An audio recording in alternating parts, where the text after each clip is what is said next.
வணக்கம். சக்கரம் ஜபாதபட்டி பொது பவர் ரைட்டர் அப்படிங்கிற யூடியூப் சேனல் மூலமாக உன்னிடம் சந்திக்கிறவங்க மற்ற மகிழ்ச்சி. அத்தோட எங்கள் சேனலை சப்ஸ்கிரைப் பண்ணுங்க, பெல் பட்டன் அழுத்த மறந்துடாதீங்க. அத்தோட எல்லாத்துக்கும் ஷேர் பண்ணுங்க. அதாவது ஒரு கட்சியின் தலைவருடைய ஒரு பிறந்த நாளில் எல்லாமே உறுதிமொழி எடுத்துக்குவாங்க. இல்லை மிக பிரம்மாண்டமான ஒரு வரவேற்புரை, மற்றபடி கலகலப்பாக இருக்கக்கூடிய ஒரு சூழல். மற்றபடி அந்த கட்சியின் நிலைப்பாடு ரொம்ப மாற்றி அமைக்க ஏதாவது யோசனைகள் இந்த மாதிரிலாம் நடக்கும். ஆனால் இன்றைய அதிமுக சம்பந்தப்பட்டது தெரிஞ்ச விஷயம் தான். 4ஆக பிரிஞ்சு கிடைக்கிறது. 2 நாளைக்கு முன்னால எம்ஜிஆரோட 107வது பிறந்த நாள். இந்த மாதிரி அரசியல் தலைவர்களுடைய மூத்த தலைவருடைய பிறந்த நாள் அப்படிங்கும் போதுல மிகப்பெரிய ஒரு உறுதிமொழி, மிகப்பெரிய ஒரு எண்ணத்தின் வெளிப்பாடுகள் போட்டு ஒரு விஷயத்தை ஏற்பாடு பண்ணாம எல்லாமே தனக்குத்தானே ஒழிக என்ற கோஷம்தான் இந்த 107வது எம்ஜிஆர் பிறந்தநாள் விழாவில் அவரை இவர் நீக்க வேண்டும், இவரை அவர் நீக்க வேண்டும், அவர் உள்ள நுழைய விடக்கூடாது.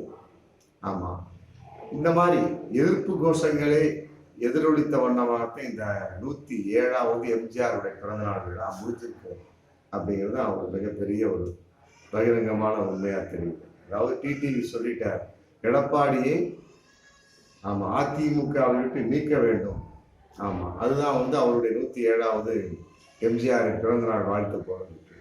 அதன் அடிப்படையில் மிக பகிரங்கமான ஒரு தாக்குதலை அவர் பண்ணிட்டார்.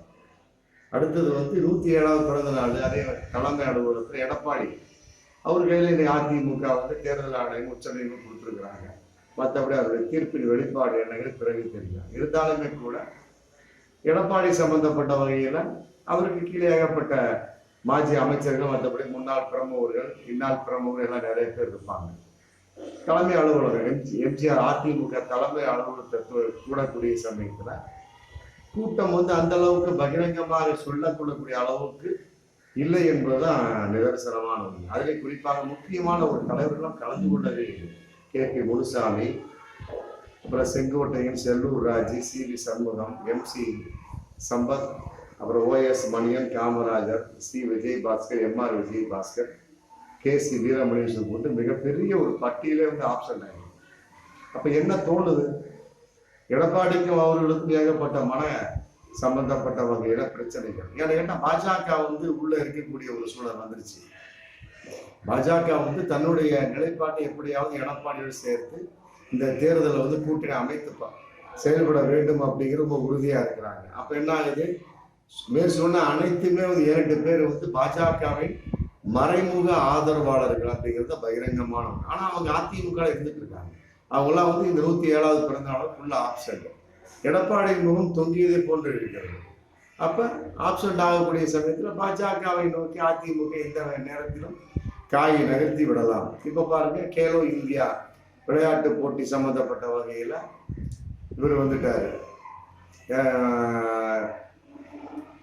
பிரதமர் மோடி திறந்து வைத்துக் கொண்டு மற்றபடி அவர் ராமர் கோவில் கும்பாபிஷேகம் சம்பந்தப்பட்ட பல விஷயங்கள் மூலமாக அதை தன்னுடைய அரசு நிலைப்பாட்டை கொண்டு செல்கின்றார். அந்த அடிப்படையில் திருச்சியிலேயே ஆப்சண்ட் எடப்பாடி.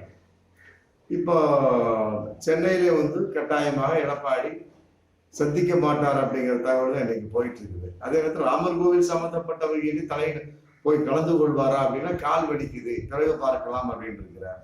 ஆனா அதிமுக தொண்டர்களை நீங்கள் செல்லுங்கள் அப்படின்னு உத்தரவு பண்ணிட்டார். அரசு சம்பந்தப்பட்டவர்களே செல்லக்கூடிய ஒரு சூழல் அப்படிங்கும்போது அப்புறம் கட்டாயமா போகத்தானே சொல்லுவார் தன்னுடைய தொண்டர்கள். அதன் அடிப்படையில் போக சொல்லிட்டார். ஆனா இவர் போவாரா அப்படிங்கிறது மிகப்பெரிய ஒரு கேள்வி.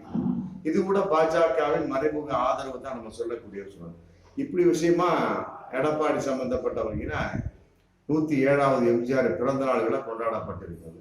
அதே நேரத்தில் 2 நாளுக்கு பின்னாடி ஜெயக்குமார் அவர்கள் வாய் திறந்திருக்கிறார்கள் என்பது ரொம்ப கூர்ந்து கவனிக்கப்பட வேண்டிய சூழல். அதாவது அயோத்தி ராமர் கோவிலை இப்ப பாஜக அரசியலாக்க பார்க்கிறது.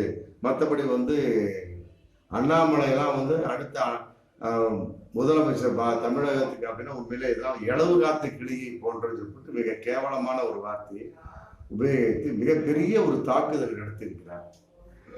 ஜெயக்குமார் திறந்தார் அப்படின்னா வாயை கட்டாயமா வந்து சரியா இருக்கும். ரொம்ப நாளா அவர் திறக்கவே இல்லை. அதுக்கு காரணம் எடப்பாடியினுடைய உத்தரவு தான். அவன் அன்னைக்கே சொல்லிட்டார், யாருமே வந்து யாரையும் தரக்குறைவாக பேசக்கூடாதுன்னு சொன்னார் ஒரு ஒரு வாரத்துக்கு முன்னாடி. இன்னைக்கு வந்து ஜெயக்குமாரே வந்து தரக்குறைவாக அண்ணாமலை நோக்கி கேள்வி கணைகளை மற்றபடி வந்து மிகப்பெரிய ஒரு சொற்கணைகளை வீசி விட்டார் என்பது பகிரங்கமான உண்மை. அதே நேரத்தில் அரசியல் சம்பந்தப்பட்ட வகையில் பாஜக வந்து ராமர் கோவில் வச்சு செய்கிறது அப்படிங்கிற ஒரு தாக்குதலும் பண்ணியிருக்கிறார். அப்ப எடப்பாடியினுடைய ஒரு விஷயத்தை அவர் கேட்கவில்லை.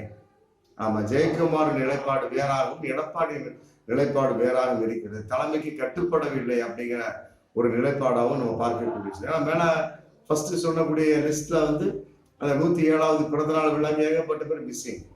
அப்ப ஜெயக்குமாரை வந்து எடப்பாடியின் பேச்சை கேட்கவில்லை அப்படிங்கிற மாதிரி நம்ம பார்க்கக்கூடிய ஒரு சூழலா இருக்குது. அப்ப இவை எல்லாமே வந்து பாஜகவை நோக்கி காயை நகர்த்தக்கூடிய ஒரு விஷயம் தான் நம்ம பார்க்கக்கூடிய விஷயமா இருந்துட்டு.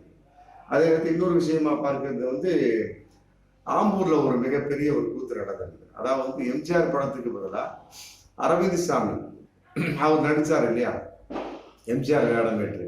அதன் அடிப்படையில் வந்து அரவிந்த் சாமி படத்தை போட்டு பேனர் அடிச்சுட்டாங்க. உடனே வந்து முக்கிய பிரமுகர்கள்லாம் பார்த்து சத்தம் போட்டு அப்புறம் பின்னால வந்து உடனே வந்து அந்த படத்துக்கு மேலே எம்ஜிஆர் படத்தை ஒட்டி அதை டெவலப் பண்ணி மற்றபடி எம்ஜிஆரோட பிறந்தநாள் விழாவை வந்து ஆம்பூர்ல கொண்டாடிட்டு இருக்காங்க. அதன் அடிப்படையில் வந்து எம்ஜிஆர் முகத்துக்கும் அரவிந்த் சாமி முகத்துக்கும் வித்தியாசம் தெரியலையா அப்படிங்கிற ஒரு கேள்வி இன்னைக்கு போயிட்டு இருக்கு. அதே நேரத்தில் பெரியகுளம் பேருந்து நிலையத்தில் ஒரு மிகப்பெரிய ஒரு கலவரம். ஓபிஎஸ் அணி வந்து அங்கே ஆல்ரெடி வந்து ஓபிஎஸ் அவருடைய ஏரியா இல்லையா, அவருடைய ஒரு நிலைப்பாட்டின் வெளிப்பாடு அதிமுகவுடைய பழைய கொடிக்கம்பம் இருக்கு. அதுல போய் இவருடைய ஓபிஎஸ் ஆதரவாளர்லாம் டக்கு டக்குன்னு கொடியை ஏற்றிட்டாங்க. அது மிகப்பெரிய ஒரு தள்ளு முள்ளு. மற்றபடி அங்கே ஓபிஎஸ் ஒழிங்க, அவங்க இபிஎஸ் ஒழிங்கன்னு மிகப்பெரிய ஒரு தள்ளு முள்ளு. அது பிறகு வந்து சமாதானத்துக்கே வரவே இல்லை. ஆமா, கொடிக்கம்பத்தை பிடிச்சி ஆட்டினாங்கன்னா இபிஎஸ் பிரமுகர்கள் அவருடைய ஆதரவாளர்கள் கொடிக்கம்பத்தை எப்படி ஒடித்து விடலாம், அதை வந்து சிதைத்து விடலாம் சொல்லி ஆட்டி பார்த்துருக்காங்க. அதன் அடிப்படையில் ஓபிஎஸ்னுடைய ஆதரவாளர்கள் எதிர்ப்பு தெரிவிச்சு பழையபடி மிகப்பெரிய ஒரு தள்ளுமுறை நடந்திருக்கு பெரியகுளம் பஸ் ஸ்டாண்ட் பக்கத்துல. அதே மாதிரி இன்னொரு விஷயம் வந்து நாகர்கோவில்ல இன்னொரு கூத்து நடந்திருக்குது. அதாவது எம்ஜிஆர் சிலை மற்ற அண்ணா சிலை இருந்திருக்கு. அதை சுத்தி வந்து எடப்பாடி குழு வந்து அதிமுக கொடியை ஊண்டிட்டு காலையில போயிட்டாங்க. இதை வந்து அமமுகவினர் வந்து மாலை போறதுக்கு வந்திருக்காங்க. அந்த உடனே கொடியெல்லாம் தூக்கி இருக்கிறாங்க. தூக்குறோட மிகப்பெரிய ஒரு சண்டை சச்சரவு, மிகப்பெரிய ஒரு பிரளயம் நடந்திருக்கு. உடனே இது அங்கே இருக்கக்கூடிய தலவாய் சுந்தரம் அவருக்கு தெரிஞ்சிருக்கு. அந்த உடனே சமாதானத்தை வெளிப்படுத்தி எப்பா எம்ஜிஆர் என்பவர் வந்து பொதுவானவர், யார் வேணாலும் செய்யலாம்னு சொல்லிட்டு ஒரு மிக வித்தியாசமான ஒரு பஞ்சாயத்தை பண்ணி சமாதானத்தை பத்தி எல்லாத்தையும் வந்து விரட்டி விட்டுருக்காங்க. இந்த மாதிரிலாம் வந்து இன்றைய 107வது பிறந்தநாள் எம்ஜிஆருடைய பிறந்தநாள் விழா வந்து மிக கோலாகலமாக கொண்டாடப்பட வேண்டியது கேவலமாக கொண்டாடப்பட்டு விட்டு தான் பகிரங்கமான ஒன்று. இதெல்லாம் வந்து பாஜகவினுடைய ஒரு ஊன்றி காயை நகர்த்தக்கூடிய விஷயமா தான் பார்க்கக்கூடிய விஷயம். இன்னுமே வந்து கோஷ்டி மோதல் அது ஆல்ரெடி இருந்த விஷயம்தான்.